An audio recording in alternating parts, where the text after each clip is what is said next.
Sneha steel and furniture centre Salgare. आमच्याकडे steel भांडी, संसार उपयोगी साहित्य, sofa set, furniture, cooler, dining table, आटा चक्की व इतर साहित्यांचे एकमेव ठिकाण एक, व्हरायटी अनेक। आता शुभ मुहूर्ताची सुरुवात सलगरेतील स्नेहा स्टील मधील खरेदीनेच। वाजवी दर, सजवा फर्निचरने तुमचे घर। सर्व साहित्यावर बजाज फायनान्सची खास सोय उपलब्ध। स्टील भांड्यांना 5 वर्षे गॅरंटी, तर फर्निचर साहित्यास किडवाळीपासून लाईफ टाइम वॉरंटी। खात्रीशीर खरेदीसाठी मिरज पूर्व भागातील एकमेव ठिकाण Sneha steel and furniture centre Salgare. आमचा पत्ता रवींद्र वस्त्रनिकेतन शेजारी सलगरे। संपर्क 90 96 25 91 38। प्रत्येक बातमीतील घटनेच्या वास्तविकतेची तुलना थेट पाहत रहा चांगली अपडेट।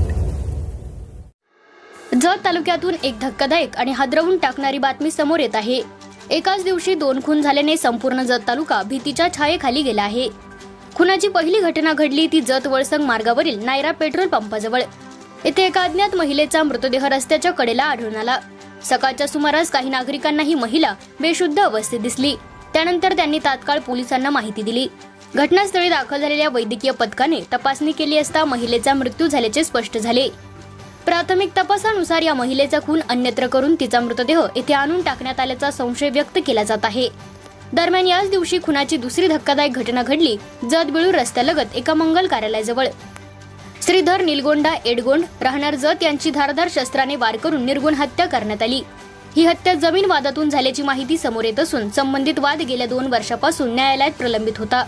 या दोन्ही घटनांची माहिती मिळताच जत कवटे महांकाळचे उपविभागीय पोलीस अधिकारी सचिन थोरबोले आणि जत पोलीस ठाण्याचे पोलीस निरीक्षक संदीप कोळेकर यांच्या पथकाने घटनास्थळी धाव घेत तपास सुरू केला आहे।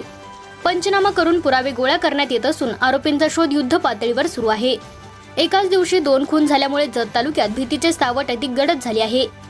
नागरिकांकडून पोलिसांनी तातडीने कारवाई करून आरोपींना अटक करण्याची मागणी होत आहे। दरम्यान पोलिसांनी दिलेल्या माहितीनुसार दोन्ही घटनांचा सखोल तपास सुरू असून आरोपींना लवकरच अटक करण्यात येईल असा विश्वास व्यक्त करण्यात आला आहे।